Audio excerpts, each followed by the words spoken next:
السلام علیکم ورحمۃ اللہ تعالی وبرکاتہ۔ یا رب صلی وسلم دائما ابدا علی حبیبک خیر الخلق کلہم۔ محترم سامعین، آج ہم پڑھیں گے نورانی قاعدہ کی تختی نمبر 2 مرکبات تختی کا تقریباً آدھی سے زیادہ ہم پچھلی ویڈیو میں پڑھ چکے ہیں، اور باقی آدھا حصہ ہے اور اس میں کچھ اہم حروف ہیں جن کو مرکبات میں پڑھنا ہم سیکھیں گے۔ تختی نمبر 2 مرکبات کو کس طریقے سے پڑھا جاتا ہے وہ تو ہم پچھلی ویڈیو میں پڑھ چکے ہیں کہ کس طرح پڑھا جاتا ہے مرکبات حروف کو، لیکن جو نئے دوست آئے ہیں ان کو بتاتا چلوں کہ مرکبات کو بھی مفردات کی طرح ہی پڑھا جاتا ہے، یعنی جس حرف کو ہم نے مفردات میں موٹا پڑھا تھا یعنی پر پڑھا تھا، اس کو مرکبات کے تختی میں بھی اس کو پر پڑھیں گے۔ جس حرف کو وہاں ہم نے باریک پڑھا تھا اس تختی میں اس کو ہم باریک پڑھیں گے۔ جس حرف کو وہاں نرمی کے ساتھ پڑھا تھا تو مرکبات میں بھی اس کو نرم پڑھیں گے۔ جس حرف کو مفردات کی تختی میں ہم نے تیزی کے ساتھ پڑھا تھا اس حرف کو مرکبات کی تختی میں بھی ہم تیزی کے ساتھ پڑھیں گے، یعنی جس حرف کو ہم نے پہلی تختی میں کھینچ کے پڑھا تھا دوسری تختی یعنی مرکبات میں بھی اس حرف کو ہم کھینچ کر ہی پڑھیں گے۔ ٹھیک ہے، تو آئیے آج کا سبق شروع کرتے ہیں۔ بسم اللہ الرحمن الرحیم۔ دال ذال، اب دیکھیں دال اور ذال کی پہچان صرف نقطوں سے کی جائے گی، اسی طریقے سے را ز ان کی پہچان بھی نقطوں کے ساتھ کی جائے گی۔ را کو پر پڑھنا ہے اس تختی میں، ٹھیک ہے، اور زا کو تیزی کے ساتھ پڑھنا ہے، ذال کو نرمی کے ساتھ پڑھنا ہے۔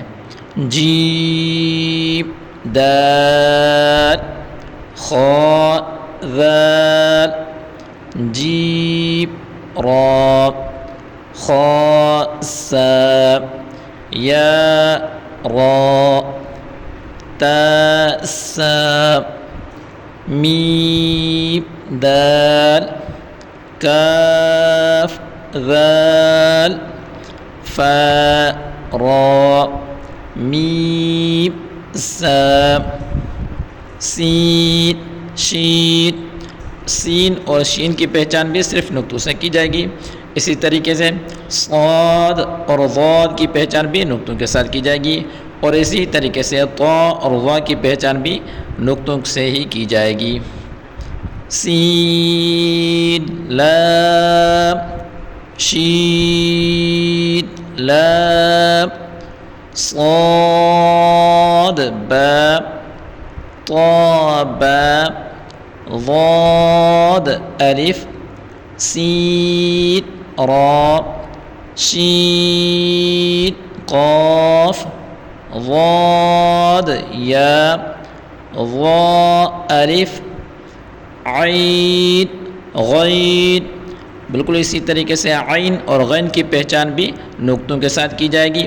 حمزہ عین زا غین را صاد عین ضاد غین با عین دال تا غین دال حمزہ، اچھا اس کو پڑھیں گے حمزہ بشکل الف حمزہ بشکل واو حمزہ بشکل یا فا قاف، فا اور قاف کی بھی پہچان تقریباً نقطوں سے کی جائے گی۔